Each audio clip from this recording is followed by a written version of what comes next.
എല്ലാവർക്കും news first മലയാളത്തിന്റെ പുതിയ വീഡിയോയിലേക്ക് സ്വാഗതം. ക്രിക്കറ്റ് ലോകത്തെ ഏറ്റവും പുതിയ വാർത്തകൾ ആദ്യമേ അറിയാൻ ഈ ചാനൽ മറക്കാതെ സബ്സ്ക്രൈബ് ചെയ്യുക. ക്രിക്കറ്റ് മൈതാനങ്ങളിൽ ജയപരാജയങ്ങൾ എന്നത് കളി നിയമങ്ങളുടെ സ്വാഭാവികമായ ഒരു അധ്യായം മാത്രമായിരിക്കാം. എന്നാൽ സ്വന്തം തട്ടകമായ ഗാലെ അന്താരാഷ്ട്ര സ്റ്റേഡിയത്തിന്റെ ചരിത്രഭൂമിയിൽ സ്വന്തം ആരാധകരുടെ കണ്ണുകൾക്ക് മുന്നിൽ ഒരു ടീം അടിപറ്റി വീഴുമ്പോൾ ആ തോൽവി വെറുമൊരു അക്കങ്ങളുടെ കണക്ക് പുസ്തകമായി മാറാറില്ല. അതൊരാഴത്തിലുള്ള മുറിവായി വർഷങ്ങളോളം ആ രാജ്യത്തിന്റെ ക്രിക്കറ്റ് വർത്തമാനങ്ങളെ വേട്ടയാടുന്ന കനത്ത പ്രഹരമായി മാറുകയാണ് ചെയ്യുന്നത്. ഗാലയുടെ കടലോര കാറ്റേൽക്കുന്ന ഈ പവിത്രമായ മൈതാനത്ത് ഇന്ത്യയോട് 207 റൺസിന്റെ നാണം കെട്ട ഏകരൂപമായ കനത്ത പരാജയം ഏറ്റുവാങ്ങിയതോടെ ശ്രീലങ്കൻ ക്രിക്കറ്റിന്റെ ഇടനാഴികളിൽ ആരും പ്രവചിക്കാത്ത വൻ ഭൂകമ്പമാണ് അരങ്ങേറിയിരിക്കുന്നത്. മത്സരം അവസാനിച്ച നിമിഷം തന്നെ ശ്രീലങ്കൻ നായകൻ ധനഞ്ജയ ഡിസിൽവയുടെ ഉള്ളു തകർന്ന അതേസമയം രോഷാകുലനായ രൂപം ലോകത്തിനു മുന്നിൽ വെളിപ്പെട്ടത് ക്രിക്കറ്റ് ലോകത്തെയാകെ നിശബ്ദമാക്കി കളഞ്ഞു. ഉള്ളിൽ നിന്ന് പൂർണ്ണമായും തകർന്നുപോയ ഡിസിൽവ സ്വന്തം ടീമിലെ കളിക്കാരുടെ അലസമായ നിലപാടുകളെയും ബാധ്യതാരാഹിത്യത്തെയും ലോകത്തിനു മുന്നിൽ യാതൊരു മടിയുമില്ലാതെ തുറന്നുകാട്ടുന്ന കാഴ്ചയാണ് പിന്നീട് കണ്ടത്. 372 റൺസ് എന്ന അസാധ്യമായ ലക്ഷ്യം പിന്തുടർന്നിറങ്ങിയ ശ്രീലങ്കൻ ടീമിനെ രണ്ടാം ഇന്നിംഗ്സിൽ കേവലം 164 റൺസിന് ഇന്ത്യൻ ബോളർമാർ ചുരുട്ടിക്കെട്ടിയതോടെ ഗാലി സ്റ്റേഡിയത്തിലെ ഹോം ഡ്രസ്സിംഗ് റൂമിൽ അന്ത്യവിശ്രമത്തിന്റേതുപോലെയുള്ള ആഴത്തിലുള്ള മൗനം പടർന്നു പിടിച്ചിരുന്നു. മത്സരം ശേഷമുള്ള സമ്മാനദാന ചടങ്ങിൽ മൈക്കിന് മുന്നിലേക്കെത്തിയ നായകൻ ധനഞ്ജയ ഡിസിൽവയുടെ മുഖത്ത് വിടർന്നു നിന്ന ശൂന്യതയും കണ്ണുകളിൽ തെളിഞ്ഞു നിന്ന കടുത്ത അമർഷവും ഈ കനത്ത തിരിച്ചടി അദ്ദേഹത്തിന് താങ്ങാൻ കഴിയുന്നതിനും അപ്പുറമായിരുന്നു എന്ന് വിളിച്ചോതുന്നുണ്ടായിരുന്നു.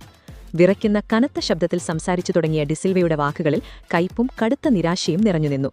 ഗാലയുടെ ഈ മണ്ണിൽ ഇന്ത്യക്കെതിരെ ലഭിച്ച ഈ അപമാനകരവും ആത്മാവിനെ പോലും വേദനിപ്പിക്കുന്നതുമായ പരാജയത്തിനു ശേഷം ഇവിടെ നിൽക്കുമ്പോൾ തന്റെ തല നാണം കൊണ്ട് കുനിഞ്ഞു പോകുന്നു എന്നായിരുന്നു അദ്ദേഹം ആദ്യം പറഞ്ഞത്.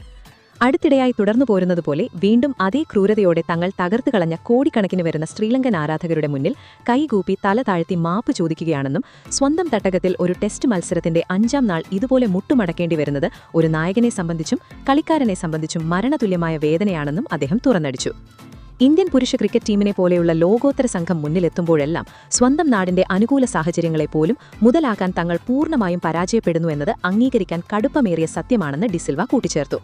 ആദ്യ ഇന്നിംഗ്സിൽ ഇന്ത്യ 462 റൺസ് എന്ന ഹിമാലയൻ സ്കോർ പടുത്തുയർത്തിയപ്പോൾ തന്നെ മത്സരത്തിന്റെ നിയന്ത്രണം അവർ ഏറ്റെടുത്തിരുന്നു. ഇന്ത്യയുടെ പ്രൊഫഷണൽ സമീപനത്തിനു മുന്നിൽ ശ്രീലങ്കയുടെ ബാറ്റിംഗും ബോളിംഗും ഒരു തുടക്കക്കാരുടെയോ ക്ലബ്ബ് തലത്തിലുള്ള ടീമിന്റെയോ പോലെ അസഹായമായി മാറുകയായിരുന്നു. ബാറ്റിംഗിലും ബോളിംഗിലും ഫീൽഡിംഗിലും തുടങ്ങി കളിയുടെ എല്ലാ മേഖലകളിലും ഇന്ത്യ തങ്ങളെ പൂർണ്ണമായി തച്ചുടച്ചു കളഞ്ഞു. കളവായ ആത്മവിശ്വാസത്തിൽ ജീവിക്കുന്നതിനു പകരം ഇന്ത്യയ്ക്ക് മുന്നിൽ തങ്ങൾ സാങ്കേതികമായി മാത്രമല്ല മാനസിക കരുത്തിന്റെ കാര്യത്തിലും ബഹുദൂരം പിന്നിലാണെന്ന നഗ്നമായ സത്യം ഭയമില്ലാതെ അംഗീകരിക്കാൻ സമയമായിരിക്കുന്നു എന്ന് ഡിസിൽവ മുന്നറിയിപ്പ് നൽകി. വ്യാജമായ അഭിമാനം മാറ്റിവെച്ച് കടുത്ത വിനയത്തോടെ ടെസ്റ്റ് ക്രിക്കറ്റ് കളിക്കേണ്ട അച്ചടക്കവും രീതികളും ഇന്ത്യൻ ടീമിൽ നിന്ന് കണ്ടുപഠിക്കേണ്ട കടുത്ത ആവശ്യകത ഇന്ന് ശ്രീലങ്കയ്ക്കുണ്ടെന്ന് അദ്ദേഹം ഊന്നിപ്പറഞ്ഞു. തന്റെ വിശകലനത്തിനിടയിൽ ഇന്ത്യൻ ടീമിന്റെ പ്രകടനത്തെ വാനോലം പുകഴ്ത്താനും ഡിസിൽവ മറന്നില്ല. ആദ്യ ഇന്നിംഗ്സിൽ യുവതാരം ദേവ്ദത്ത് പടിക്കൽ കാഴ്ചവെച്ച 167 റൺസിന്റെ ക്ലാസിക് മാരത്തോൺ ഇന്നിംഗ്സും നായകൻ ശുഭ്മൻ ഗില്ലിന്റെ മനോഹരമായ 162 റൺസും അദ്ദേഹം പ്രത്യേകം പരാമർശിച്ചു. ശ്രീലങ്കൻ ബോളിംഗ് നിരയുടെ നട്ടലൊടിക്കുന്നതായിരുന്നു ആ പ്രകടനങ്ങൾ. പടിക്കലും ഗില്ലും കാണിച്ച സൈമ്യവും സാങ്കേതിക മികവും ആക്രമണോത്സാഹിത്വവും തങ്ങളുടെ പ്രധാന സ്പിന്നർമാരെ പോലും നിരന്തരം സമ്മർദ്ദത്തിലാക്കിയെന്നും മത്സരത്തിന്റെ ആദ്യ 2 ദിവസങ്ങളിൽ തന്നെ ശ്രീലങ്കയുടെ വിധി അവർ എഴുതിക്കഴിഞ്ഞുവെന്നും അദ്ദേഹം വേദനയോടെ പറഞ്ഞു. ഇതിനോടൊപ്പം ആദ്യ ഇന്നിംഗ്സിൽ യശസ്വി ജയ്സ്വാൾ നേടിയ നിർണായക റൺസും KL രാഹുലിന്റെ വേഗമേറിയ 82 റൺസും ഇന്ത്യയെ വലിയൊരു സ്കോറിലേക്ക് നയിക്കുകയും ശ്രീലങ്കൻ നിരയിൽ മാനസികമായ കനത്ത സമ്മർദ്ദം സൃഷ്ടിക്കുകയും ചെയ്തു. ആദ്യ ഇന്നിംഗ്സിൽ ശ്രീലങ്ക 284 റൺസിന് പുറത്താവുകയും രണ്ടാം ഇന്നിംഗ്സിൽ ഇന്ത്യ 372 റൺസിന്റെ പരുഞ്ചൻ കൂറ്റൻ ലക്ഷ്യം മുന്നോട്ട് വയ്ക്കുകയും ചെയ്തപ്പോൾ ബാറ്റർമാർ പൊരുതുമെന്ന് പ്രതീക്ഷിച്ചിരുന്നുവെങ്കിലും ഇന്ത്യൻ പേസ് സ്പിൻ ആക്രമണത്തിന്റെ കടുപ്പമേറിയ അച്ചടക്കവും കൃത്യതയ്ക്കും മുന്നിൽ മറുപടിയില്ലാതെ ടീം തകരുകയായിരുന്നു. അരങ്ങേറ്റ മത്സരത്തിൽ തന്നെ ഇരു ഇന്നിംഗ്സുകളിലും 7 വിക്കറ്റുകൾ കൊയ്തെടുത്ത യുവ സ്പിന്നർ മാനവ് സുധാറും ഗാലയിലെ പിച്ചിൽ നിന്ന് മൂർച്ചയുള്ള ടേൺ കണ്ടെത്തിയ രവീന്ദ്ര ജഡേജയും കൊലപാതകീയ കൃത്യതയോടെയാണ് പന്തെറിഞ്ഞത്. ആ ബൌളിംഗിൽ കണ്ട വിനാശകരമായ നിശ്ചയദാർഢ്യം ഇന്ന് തങ്ങളുടെ ബൌളർമാരിൽ പൂർണ്ണമായും അപ്രത്യക്ഷമായിരുന്നു. പ്രഭാത് ജയസൂര്യയും കേസര അനുബന്ധയും ചില വിക്കറ്റുകൾ വീഴ്ത്തിയെങ്കിലും വിജയത്തിനാവശ്യമായ രീതിയിൽ ഇന്ത്യൻ ബാറ്റർമാർക്ക് മേൽ നിരന്തരം സമ്മർദ്ദം നിലനിർത്താൻ അവർക്ക് സാധിച്ചില്ല. എന്നാൽ നിയന്ത്രണം പൂർണ്ണമായും നഷ്ടപ്പെടുകയും ടീമിനെ നടുക്കടലിൽ ഉപേക്ഷിച്ച് കടന്നുകളഞ്ഞ സ്വന്തം കളിക്കാരുടെ നേരെ നായകന്റെ രോഷം അഗ്നിപർവ്വതം പോലെ പൊട്ടിത്തെറിക്കുകയും ചെയ്തപ്പോഴാണ് ആ സംഭാഷണം അതിന്റെ ഏറ്റവും സ്ഫോടനാത്മക തലത്തിലേക്ക് കടന്നത്. മുതിർന്ന പേസ് ബോളർമാരായ അസിത ഫെർണാണ്ടസിനെയും ലഹിരു കുമാരെയും ഡിസിൽവ പരസ്യമായി കടുത്ത ഭാഷയിൽ വിമർശിച്ചു.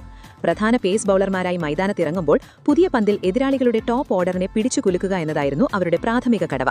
എന്നാൽ ആദ്യ ഇന്നിംഗ്സിൽ അസിതയും ലഹിരവും തികച്ചും ദിശയില്ലാത്ത ബോളിംഗാണ് കാഴ്ചവെച്ചത്.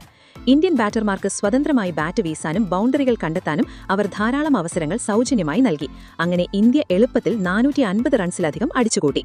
ഫ്രണ്ട് ലൈൻ ബൌളർമാർ തന്നെ അച്ചടക്കമില്ലാതെ ബൌളിംഗ് ചെയ്യുമ്പോൾ ഒരു നായകനും കളിയെ നിയന്ത്രിക്കാൻ കഴിയില്ല. ഇത്തരം ഉത്തരവാദിത്തമില്ലാത്ത പ്രകടനങ്ങളാണ് നടത്തുന്നതെങ്കിൽ ടെസ്റ്റ് മത്സരം ജയിക്കാമെന്ന പ്രതീക്ഷ തങ്ങൾ ഉപേക്ഷിക്കണമെന്ന് ഡിസിൽവ തുറന്നടിച്ചു. തൊട്ടു പിന്നാലെ ഡ്രസ്സിംഗ് റൂമിലെ മധ്യനിര ബാറ്റർമാർക്കും ഡിസിൽവയുടെ വിമർശന ശരങ്ങൾ നീണ്ടു. 4-5 ദിവസങ്ങളിൽ ഗാലയിലെ ഈ വരണ്ട പിച്ച് ഇന്ത്യൻ സ്പിന്നർമാർക്ക് വലിയ രീതിയിൽ തുണയാകുമെന്ന് വ്യക്തമായി അറിഞ്ഞിട്ടും ക്രീസിൽ ഉറച്ചുനിന്ന് പൊരുതാനുള്ള മനസ്സ് ആരും കാണിച്ചില്ല. സൂനൽ ധനുഷ 2 ഇന്നിംഗ്സുകളിലും ആദ്യ ഇന്നിംഗ്സിൽ 100 റൺസും രണ്ടാം ഇന്നിംഗ്സിൽ 54 റൺസും അവിശ്വസനീയമായ ക്ഷമയും പ്രതിബദ്ധതയും പ്രകടിപ്പിച്ചു. എന്നാൽ മറ്റ് സീനിയർ ബാറ്റർമാരെല്ലാം വളരെ എളുപ്പത്തിൽ ഇന്ത്യൻ ബൌളർമാർക്ക് മുന്നിൽ കീഴടങ്ങി സ്വന്തം വിക്കറ്റുകൾ സമ്മാനമായി നൽകുകയായിരുന്നു. പ്രതിസന്ധി ഘട്ടങ്ങളിൽ ഉത്തരവാദിത്വം ഏറ്റെടുക്കുന്നതിന് പകരം മുതിർന്ന കളിക്കാർ പോരാടാതെ സറണ്ടർ ചെയ്യുകയാണെങ്കിൽ ടീമിൽ അവരുടെ സ്ഥാനത്തെക്കുറിച്ചും ഫോമിനെക്കുറിച്ചും കടുത്ത ചോദ്യങ്ങൾ ഉയരേണ്ട സമയമായിരിക്കുന്നു എന്ന് ഡിസിൽവ കരുത്തിൻ പറഞ്ഞു. പഴയ പേരിന്റെയും ഭൂതകാല റെക്കോർഡുകളുടെയും മാത്രം തണലിൽ ശ്രീലങ്കൻ ക്രിക്കറ്റിന് ഇനി കളിക്കാരെ ചുമക്കാൻ കഴിയില്ല. തങ്ങൾക്ക് മൈതാനത്ത് വിജയങ്ങൾ മാത്രമാണ് വേണ്ടത്. രാജ്യത്തെ പ്രതിനിധാനം ചെയ്യുമ്പോൾ ഏറ്റവും കടുത്ത മുഹൂർത്തങ്ങളിൽ ടീമിനെ തനിച്ചു മടങ്ങുകയാണെങ്കിൽ ആ വർഷങ്ങളുടെ അനുഭവ സമ്പത്തുകൊണ്ട് ശ്രീലങ്കൻ ക്രിക്കറ്റിന് യാതൊരു പ്രയോജനവുമില്ലെന്ന് അദ്ദേഹം കടുത്തിൻ പറഞ്ഞു. ഡിസിൽവയുടെ ഈ കടുത്ത വാക്കുകൾ ശ്രീലങ്കൻ ഡ്രസ്സിംഗ് റൂമിനുള്ളിലെ ആഭ്യന്തര ഭിന്നതകളെ പൂർണ്ണമായും പുറത്തു കൊണ്ടുവന്നിരിക്കുകയാണ്. ഗാലയിലെ ഈ വേദന നിറഞ്ഞ രാത്രിക്ക് ശേഷം വരും മത്സരങ്ങളിൽ ശ്രീലങ്കൻ സെലക്ടർമാരിൽ നിന്നും ടീം മാനേജ്മെന്റിൽ നിന്നും വലിയ വിപ്ലവകരമായ മാറ്റങ്ങൾ പ്രതീക്ഷിക്കാം. ഡിസിൽവയുടെ സ്വരത്തിൽ നിറഞ്ഞ അമർഷവും കയ്പും ഇന്ത്യയിൽ നിന്നേറ്റ ഈ 207 റൺസിന്റെ തോൽവി അദ്ദേഹത്തിന്റെ ഉള്ളിൽ എത്രത്തോളം ആഴത്തിലുള്ള മുറിവാണുണ്ടാക്കിയതെന്ന് വ്യക്തമാക്കുന്നു. സ്വന്തം ടീമിന്റെ പോരായ്മകൾ തുറന്നു പറയുന്നതോടൊപ്പം തന്നെ ഇന്ത്യൻ ടീമിന്റെ പൂർണ്ണമായ മേധാവിത്വത്തെയും നിലവാരത്തെയും തുറന്ന മനസ്സോടെ അംഗീകരിക്കാനും അദ്ദേഹം തയ്യാറായി. ഇന്ത്യൻ ടീമിന്റെ അതിവേഗ ഫീൽഡിംഗ് നിലവാരവും വിക്കറ്റിന് പിന്നിൽ ഋഷഭ് പന്തിന്റെ ആക്രമണോത്സാഹികവും തന്ത്രകരവുമായ വിക്കറ്റ് കീപ്പിംഗും കടുത്ത സമ്മർദ്ദഘട്ടങ്ങളിലും ശാന്തത കൈവിടാത്ത മാനസികാവസ്ഥയും ലോകത്തിലെ ഏതൊരു ടീമിനും മാതൃകയാണെന്ന് ഡിസിൽവ കൂട്ടിച്ചേർത്തു. അന്താരാഷ്ട്ര ക്രിക്കറ്റ് ലോകത്ത് വലിയൊരു ചർച്ചയ്ക്കാണ് ഈ സംഭവം തിരികൊളുത്തിയിരിക്കുന്നത്. ഒരു നായകൻ സ്വന്തം ടീമിനെയും സഹകളിക്കാരെയും പരസ്യമായി ചോദ്യം ചെയ്യുന്നത് കാര്യങ്ങൾ കൈവിട്ടുപോയി എന്നതിന്റെ വ്യക്തമായ സൂചനയാണ്. തങ്ങളുടെ സ്വന്തം കോട്ടയായ ഗാലയിൽ ശ്രീലങ്കൻ ടീമിനുണ്ടായിരുന്ന സകല ആത്മവിശ്വാസവും ഇന്ത്യൻ ടീമിന്റെ സർവ്വ മേധാവിത്വത്തിനു മുന്നിൽ തരിപ്പണമാവുകയായിരുന്നു. ഈ സംഭവ വികാസങ്ങളും ഇന്ത്യയുടെ ഈ ചരിത്രപരമായ 207 റൺസിന്റെ വൻ വിജയവും വിലയിരുത്തുമ്പോൾ ഡിസിൽവയുടെ ഈ തുറന്നു പറച്ചിലുകളോട് പൂർണ്ണമായും യോജിക്കാതിരിക്കാൻ കഴിയില്ല.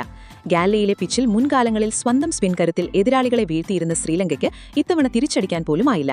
ശുഭ്മൻ ഗില്ലിന്റെ നേതൃത്വത്തിലെത്തിയ ഇന്ത്യൻ ടീം കാണിച്ച അവിശ്വസനീയമായ ആത്മവിശ്വാസവും പടിക്കലിന്റെയും ഗില്ലിന്റെയും സെഞ്ചുറികളും അരങ്ങേറ്റക്കാരനായ മാനവ് സുധാറിന്റെ 7 വിക്കറ്റ് പ്രകടനവും കാണിക്കുന്നത് ഇന്ത്യൻ ക്രിക്കറ്റിന്റെ ബെഞ്ച് സ്ട്രെങ്ത് എത്രത്തോളം ശക്തമാണെന്നാണ്.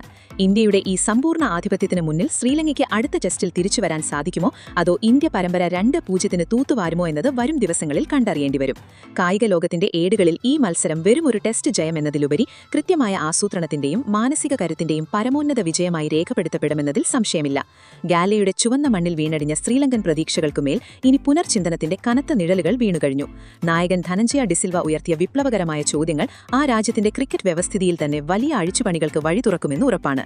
മറുഭാഗത്ത് യുവത്വവും അനുഭവസമ്പത്തും കൃത്യമായി സമന്വയിപ്പിച്ച് ഏഷ്യൻ മണ്ണിലെ തങ്ങളുടെ ആധിപത്യം ഒന്ന് ഡൈനമിക്കായി ഊട്ടിയുറപ്പിച്ച ഇന്ത്യൻ സംഘം വരാനിരിക്കുന്ന പോരാട്ടങ്ങളിലും ഈ വിജയ തുടർച്ച നിലനിർത്തുമെന്ന ഉറച്ച സന്ദേശമാണ് എതിരാളികൾക്ക് നൽകുന്നത്. തോൽവികളിൽ നിന്ന് പാഠം ഉൾക്കൊണ്ട് ശ്രീലങ്ക ശക്തമായി തിരിച്ചുവരുമോ അതോ ഇന്ത്യൻ തേരോട്ടം പരമ്പര തൂത്തുവാരുമോ എന്നത് വരും ദിവസങ്ങളിൽ തെളിയിക്കും. എന്തായാലും ഇതിനെക്കുറിച്ചുള്ള നിങ്ങളുടെ അഭിപ്രായങ്ങൾ എന്തൊക്കെയാണ്? അഭിപ്രായങ്ങൾ താഴെ കമന്റ് ചെയ്യുക. അപ്പോൾ ഇതുപോലത്തെ കൂടുതൽ ക്രിക്കറ്റ് വാർത്തകൾക്കായി ഈ ചാനൽ മറക്കാതെ സബ്സ്ക്രൈബ് ചെയ്യുക.